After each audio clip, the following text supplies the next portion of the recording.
Moje, Jodedach! Herzlich willkommen auf meinem kleinen, bescheidenen Kanal. Ich bin der Leo, schön, dass ihr eingeschaltet habt. Ja, liebe Freunde, am Freitag ist es wieder soweit.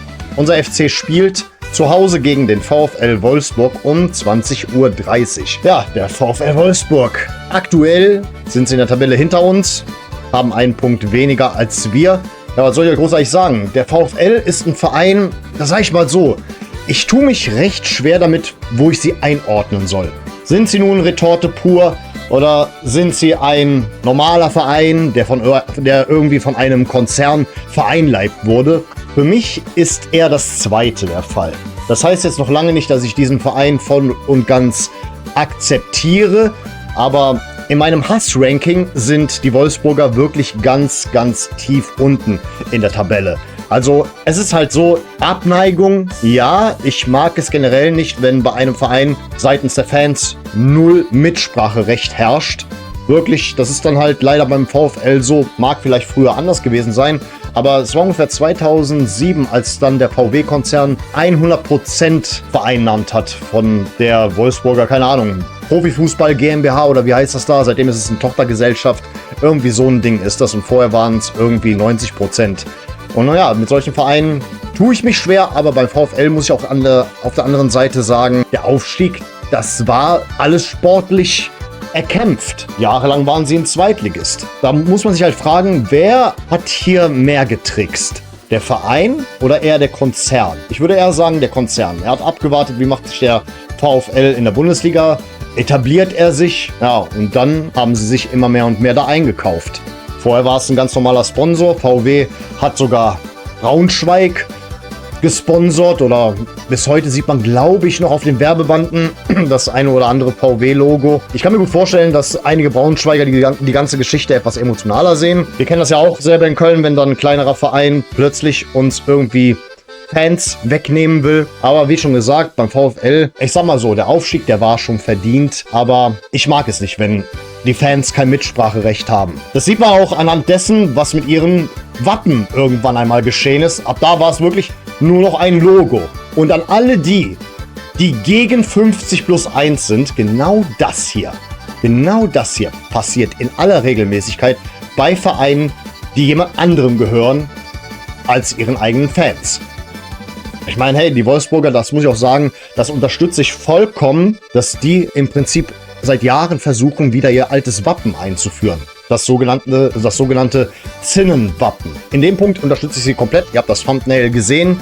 Nur das ist akzeptabel, weil das ist einfach nur Werder Bremen Wappen auf Wish bestellt, was sie dann irgendwann mal verpasst bekommen haben. Und die Wolfsburger mögen es selber nicht. Na, so viel zu deren Geschichte. Also, echt, kannst du dir nicht ausdenken. Weißt du, dann schreibt dir irgendjemand da spontan vor, wie dein Wappen auszusehen hat. Guckt euch mal Juventus-Wappen an. Das passiert, wenn die Fans kein Mitspracherecht haben.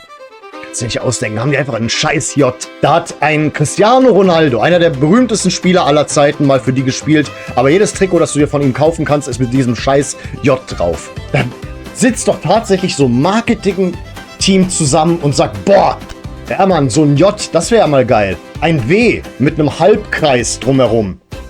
Das ist der absolute Banger. Die Leute werden es lieben. Aber ich denke mal, die VfL-Fans sehen das in dem Punkt genauso wie ich.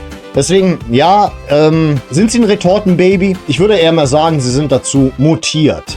Aber ich tue mich ja generell schwer mit Werksvereinen oder Investorenvereinen. Aber wie gesagt, Wolfsburg ist da in diesem Ranking ganz weit unten. Der Triggerfaktor ist bei Wolfsburg sehr gering. Okay, ich finde es natürlich interessant, dass VW da so viel reinbuttert, so viel reinballert, sie so sehr forciert, wobei die Tribünen nicht immer voll sind. Ich war ja selber da 2022 und ich muss sagen, das war schon interessant zu sehen, dass über deren Fankurve der Oberrang spärlich gefüllt war. Ja, 2022, da war ich in Wolfsburg, da haben wir 4:2 gewonnen. Wir haben das Spiel noch gedreht, nachdem wir zuvor im Rückstand waren. Und ich selber durfte mich davon überzeugen, dass die sehr wohl Fans haben. Nicht viele, aber sie haben Fans. Ich durfte einige von ihnen kennenlernen. Und deswegen möchte ich euch mal folgende Geschichte erzählen. Also, ich bin mit einem Kumpel nach Wolfsburg gefahren. Wir nennen ihn jetzt mal Christian. Und damit ihr ungefähr ein Bild davon habt, wie Christian so gebaut ist, er ist jetzt nicht gerade so ein Fitness-Ochse, aber er ist schon ganz gut muskulös gebaut. Also in echt ganz normal, in meinem Kopf manchmal etwas anders. Wir kommen an und laufen erstmal ein Stück Richtung Stadion. Dabei gehen wir am Allersee entlang. Und ich muss ehrlich sagen, wenn es in Wolfsburg irgendetwas gibt, was wirklich schön anzusehen ist, dann ist es dieser Allersee. Und je näher wir dem Stadion kommen, desto klarer wird aber auch, der Großteil der Leute hier trägt VfL-Klamotten. Und da habe ich schon gedacht, okay, das hier fühlt sich eher nach Heimkurve an. Und ich sage auch noch zu Christian, ey, ich glaube, das hier ist nicht unser Bereich. Lass uns lieber hier unten lang gehen. Christian sagt nur, ach komm, mach dir nichts draus, ich hol mir kurz was zu essen. Chill mal. Während er da steht, sehe ich ein paar Meter weiter einen älteren FC-Fan, der ziemlich deutlich angegangen wird. Und da war mir klar. Alles klar, jetzt gleich sind wir dran.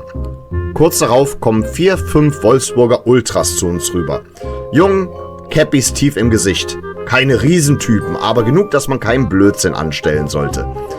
Und einer baut sich vor uns auf und sagt, also, ich sage euch das jetzt nochmal ganz nett. Und in dem Moment schaue ich Christian an und nun ja, in diesem Moment spielt sich ein Film in meinem Kopf ab, wie er den kompletten Ausraster schiebt. Also die entsprechende Mimik hatte er bereits aufgesetzt und er ist wirklich einer, der legt sich mit jedem an.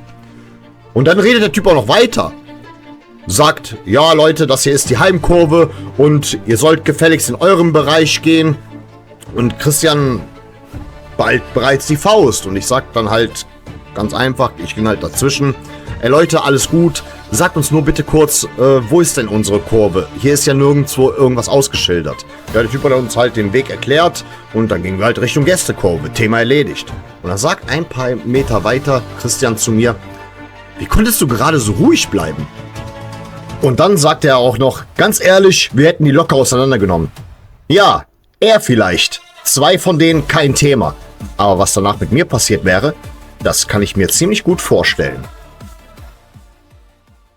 Ja, so viel zu meinen Berührungspunkten und zu meiner Meinung über den VfL Wolfsburg. Kommen wir nochmal zur aktuellen Lage. Also der Top-Torjäger bei ihnen ist Amura mit 7 Toren. Wie gesagt, 1 Punkt weniger als wir. Zuletzt haben wir in Wolfsburg 3:3 gespielt in der Hinrunde. Und naja, die Frage ist die, wie machen wir uns denn?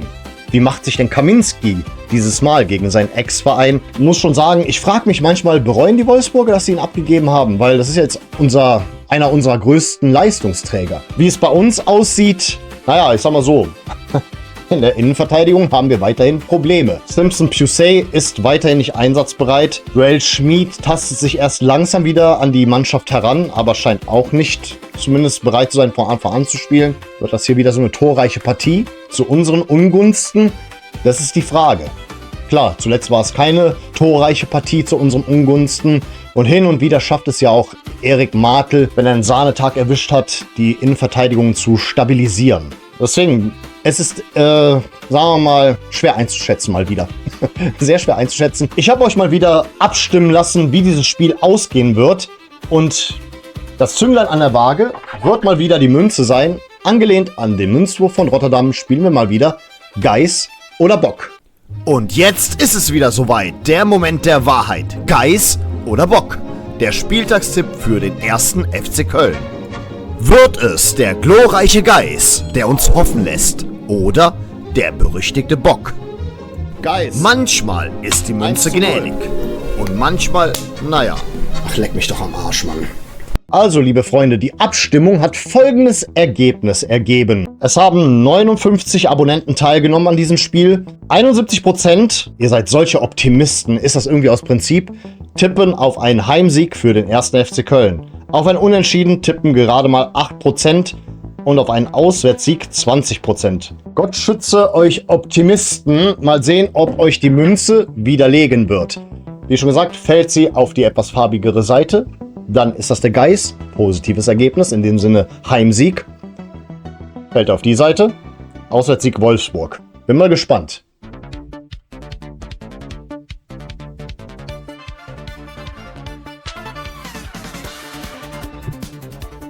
Geiß. Ich glaube euch zwar nicht und ich glaube nicht daran. Ich hätte ehrlich gesagt von meiner Seite aus eher auf ein Unentschieden getippt, aber gut. Ja.